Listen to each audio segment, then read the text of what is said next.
Phronesis investor academy के इस नए वीडियो में आप सभी का स्वागत है। इस वीडियो में मैं आपको top 3 large and mid cap equity mutual fund schemes के बारे में बताऊंगा।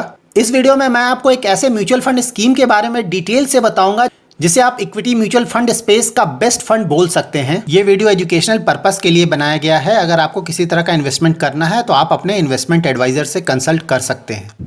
मैं इस वीडियो में large and mid cap category के इक्विटी फंड्स के सिर्फ परफॉर्मेंस के बारे में बताऊंगा। अगर आपको large and mid cap space के इक्विटी फंड्स के बारे में डिटेल से जानना है, लाइक उनका सेक्टर एंड स्टॉक एनालिसिस, उनका risk and risk reward ratios या फिर फंड मैनेजर डिटेल्स, तो इस पर मैंने ऑलरेडी एक वीडियो बनाया है। आप उस वीडियो को वॉच कर सकते हैं, उसका लिंक डिस्क्रिप्शन बॉक्स में है। जब भी आप इक्विटी या डेट फंड्स में इन्वेस्टमेंट करते हैं तो आपको दो चीजों को हमेशा ही ध्यान में रखना है। फर्स्ट इज आप हमेशा ही एक अच्छे क्वालिटी के फंड में इन्वेस्टमेंट करें, एंड सेकेंड आप ये इंश्योर करें कि वो फंड आपके लिए सुटेबल है। कोई फंड अच्छा है डजंट मीन कि वो फंड आपके लिए सुटेबल भी है। So let's start with our selection process.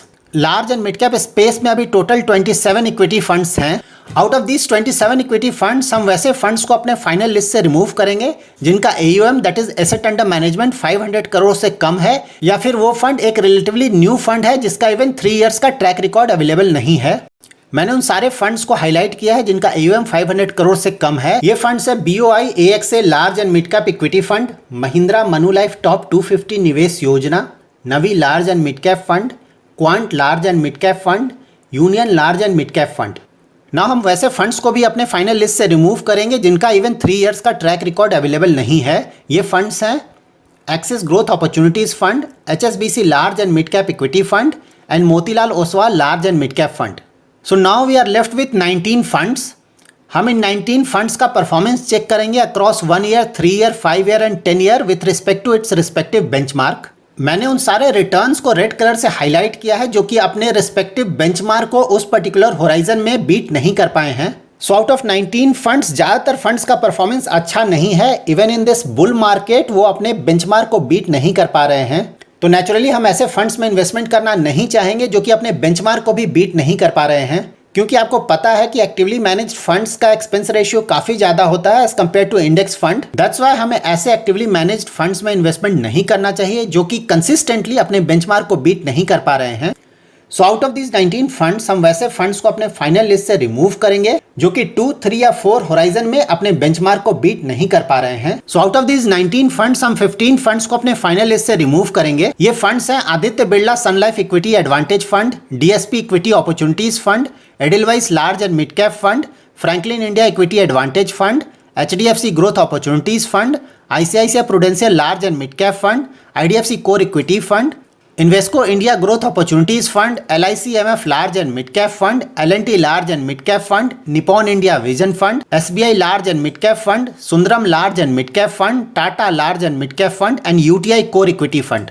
So now we are left with our top 4 funds in large and mid cap category. Out of these 4 funds, अगर आप कोटक इक्विटी अपॉर्चुनिटीज फंड का performance compare करेंगे with other 3 funds, तो उन 3 funds का performance over the years Kotak equity opportunities fund से ज्यादा अच्छा है।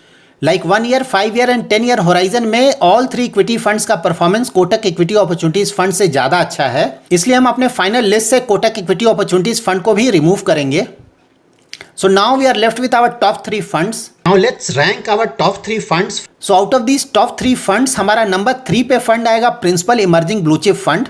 इस फंड ने 3 year, 5 year and 10 year horizon में अपने बेंचमार्क को बीट किया है, जबकि 1 ईयर में ये अपने बेंचमार्क को बीट नहीं कर पाया। इस फंड ने 1 ईयर में रिटर्न दिया 68.17%, 3 ईयर में रिटर्न दिया 16.02%, 5 ईयर्स में रिटर्न दिया 19.07% एंड 10 ईयर्स में रिटर्न दिया है 19.28%। नंबर 2 पे जो फंड है वो है केनरा रोबिको इमर्जिंग इक्विटीज फंड। इस फंड ने भी 3 ईयर, 5 ईयर एंड 10 ईयर में अपने बेंचमार्क को बीट किया है, जबकि 1 ईयर में ये अपने बेंचमार्क को बीट नहीं कर पाया है।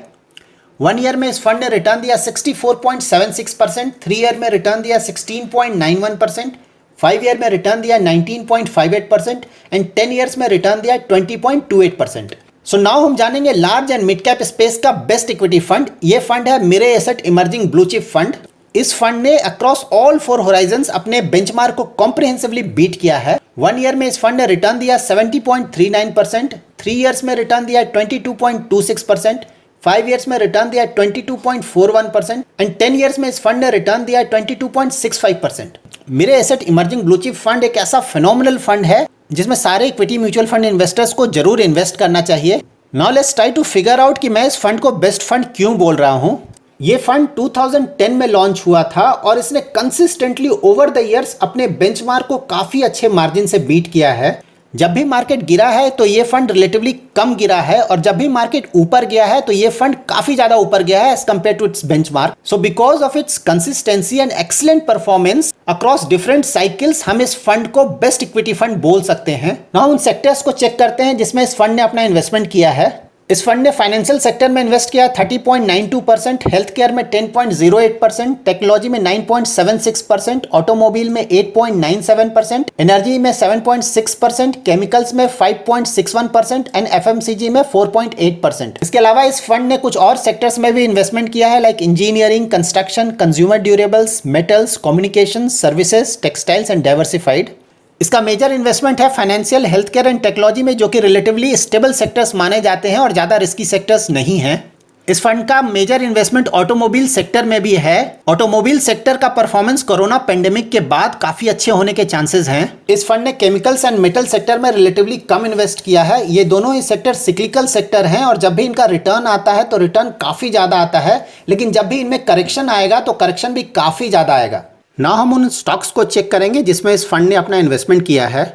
इस फंड का मेजर इन्वेस्टमेंट है आईसीआईसीआई बैंक में 6.54%, एचडीएफसी बैंक में 6.11%, इन्फोसिस में 4.73%, एक्सिस बैंक में 4.6%, स्टेट बैंक ऑफ इंडिया में 3.68% एंड भारतीय एयरटेल में 2.86%।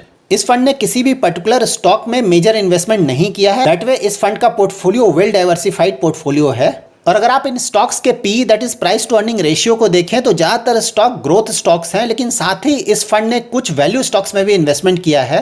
एनर्जी सेक्टर के 2 वैल्यू स्टॉक्स हैं, Gujarat state Petronet and Bharat petroleum corporation. So overall with sector and stock analysis हम ये बोल सकते हैं कि इस फंड का पोर्टफोलियो वेल डाइवर्सिफाइड है। साथ ही इस फंड ने ऐसे सेक्टर्स एंड स्टॉक्स में इन्वेस्टमेंट किया है जिनसे हम फ्यूचर में भी अच्छे रिटर्न्स एक्सपेक्ट कर सकते हैं। इस फंड का एक्सपेंस रेशियो भी 0.72% है, जो कि रीजनेबल है। इस फंड का सबसे बड़ा प्रॉब्लम यह है कि आप इस फंड में लमसम इन्वेस्टमेंट नहीं कर सकते हैं, और अगर आप इस फंड में एसआईपी करना चाहते हैं तो इस फंड में आप maximum monthly SIP up to 2500 ही कर सकते हैं। मेरे asset emerging blue chip fund का एयूएम काफी बड़ा हो गया है, दैट इज अबाउट 18,000 करोड़, और ये ज्यादा इन्फ्लोज नहीं लेना चाहते हैं क्योंकि इनका मानना है कि अगर एयूएम ज्यादा बड़ा हो जाएगा तो उसका एडवर्स इफेक्ट इस फंड के परफॉर्मेंस पे पड़ेगा। So credit really goes to management and fund managers of Mirae asset emerging blue chip fund, जो कि इस फंड के परफॉर्मेंस को मेंटेन करने के लिए इंक्रीमेंटल बिजनेस का सेक्रीफाइस कर रहे हैं। So that's it in this video. अगर आपका कोई क्वेरी है इस वीडियो से रिलेटेड तो आप कमेंट में मेंशन कीजिए, I will try my best to answer it. Thanks lot for watching.